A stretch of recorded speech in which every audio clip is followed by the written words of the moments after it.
It's Local Edition. I'm Brad Pomerance in Sacramento today in our Capitol Bureau, joined by Mike Morrell, member of the California State Senate, just reelected to a second term, sort of? Well, second term, sort of. I Right. took halfway through Senator Bill Emerson's term, Right. so this is my first full term. I've always been running when I was in Assembly every 2 years, so at least I've got a 4-year break here. I was going to say. To be able to... So let's talk about your return to Sacramento. No break, of course. Yeah. You're coming to a Senate that now has a 2/3 supermajority. Yeah. A bit of a surprise. At the last minute, we saw a Democrat pick up a seat that was expected to go to a Republican. How is that? How do you maintain relevance with a 2/3 supermajority as a Republican yourself? We've already maintained relevance. There's a couple of things. The Republicans are building a bench instead of from top down, bottom up. We now have more people on nonpartisan races like city council races and supervisors that are majority Republicans. We plan on moving them up, hopefully is the plan.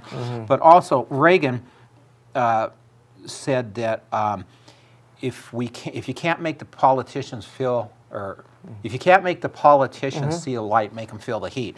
And so there's been some bills that I've been able to help stop, but it's when you get citizens involved. There was one, I think it was 1146 or 1148, and it was geared towards Christian colleges. And so I wrote a letter to the Christian college presidents, got them engaged, asked them to get their parents of the colleges engaged, as well as Christian elementary K through 12. And even though we had a minority, because this was last year, when it only required a 50% plus one vote, we were able to really severely. It's impressive. And so part of what we have to do now, I think, as Republicans, which is really a good thing in the long run, is we're not going to make our argument across the street at the Capitol. We need to make our argument to the citizens, and that's where we're going to win. At the same time, by the way, and that's going to force us to do that. But at the same time, the Republicans and the Democrats in Sacramento, I would argue, have had pretty good relations with each other over the last few years. I mean, I've been out and about in Sacramento, and you're having dinner together, you're having drinks together. You don't see that in Washington, D.C. No. And so... Here's what I say, because I get along with, I have malice towards none. None, okay? right.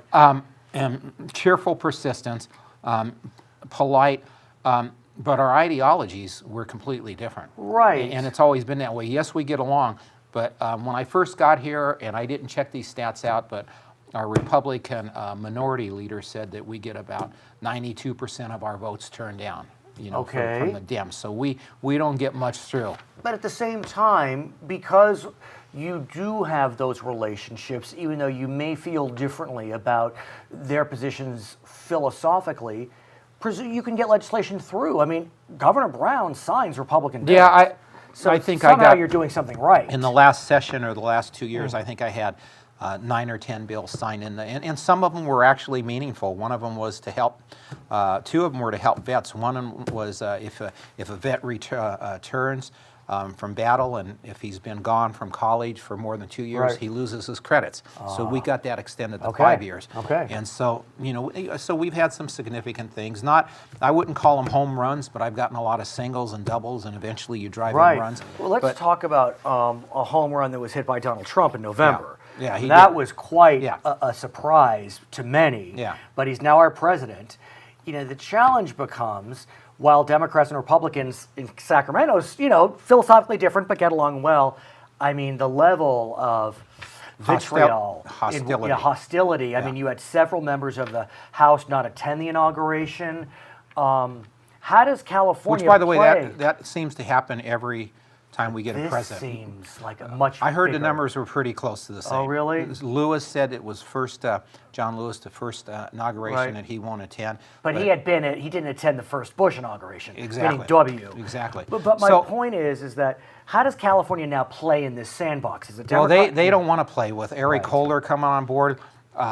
They want to go. They want to try to take Trump on one-on-one. And beat him. We'll have to see how that goes. But I will tell you one thing. You and I, our parents probably taught you this, that we're associated by the company we keep. I have to tell you, because I've had my concerns about Donald Trump, but people like Mike Pence, he's a solid guy constitutionally and morally. and fiscally responsible, and you could just go down the line on some of his Right. picks. If you look, my son, as you remember, worked at the Supreme Court. When Donald Trump released his List of potential nominees. my son went through and looked up every And he single one probably of those knew many guys. of them, or knew Well, of he had them. applied for about six of Exactly. them, and he said they were solid constitutionalists. Almost all of them Right. were members of the Federalist Papers. And so if you go down the line and you see at least the company that he's keeping, most of them are very patriotic. Although, are you concerned in that, look, George W. Bush, Yeah. Mitt Romney, Yeah.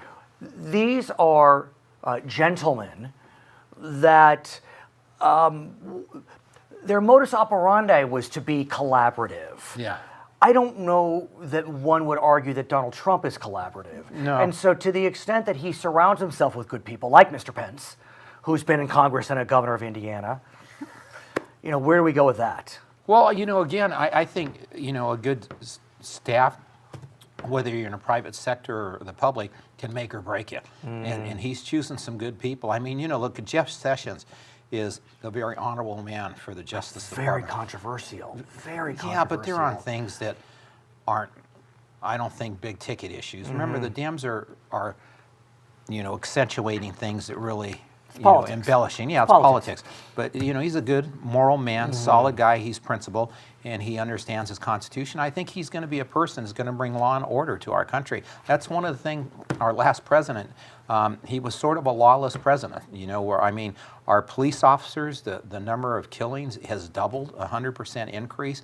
And so I think Jeff Sessions is going to be very good. Anyway, my point is Trump probably is going to be like a volatile stock. We'll love him when he goes up, but there's probably, because remember, he's more of a populist than he is a conservative or whatever. Yeah, let me ask you that, because you're a strict conservative. Yeah, I think, and one could argue that Donald Trump is not as conservative as some conservatives. And that's why I think for me, he's going to be like a volatile stock. I think there's going to be things that he does that I'm going to love, and I think there's going to be things he does that I don't like.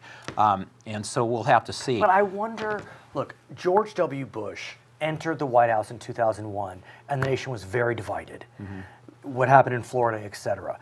Now, 9/11 obviously helped to solidify support behind George W. Bush, but he did, even though he was controversial, there was a reservoir of goodwill towards him at a certain level. Can Mr. Trump build that in light of the rhetoric we're hearing and continue to hear? We don't know. Aristotle says you can tell a character of a man by how much power he gets, right? And, a couple of things, because as I said before, I was cautious about Donald Trump, but it's interesting, right? After he won the election, he did a thank you tour. I don't ever remember any president do that in my lifetime. But also, but some folks felt he only went to states that he won.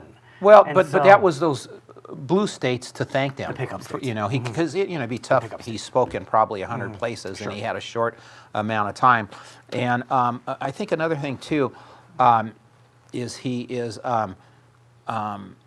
doesn't seem to. He's still saying things, twittering, I should say, but they aren't as radical as they were during the campaign. Some, and so we'll see what this power does. I'm just. You always hope that our country comes together. In the end. He is reaching out. I thought it showed a lot for him. Romney probably spoke ill of him worse than anybody else did, and so he has been reaching out. We'll see what happens. You know what? There you go. We'll see what happens. His name is Mike Morrell. He's a member of the California State Senate. My name is Brad Pomerance. Thanks for joining us on Local Edition.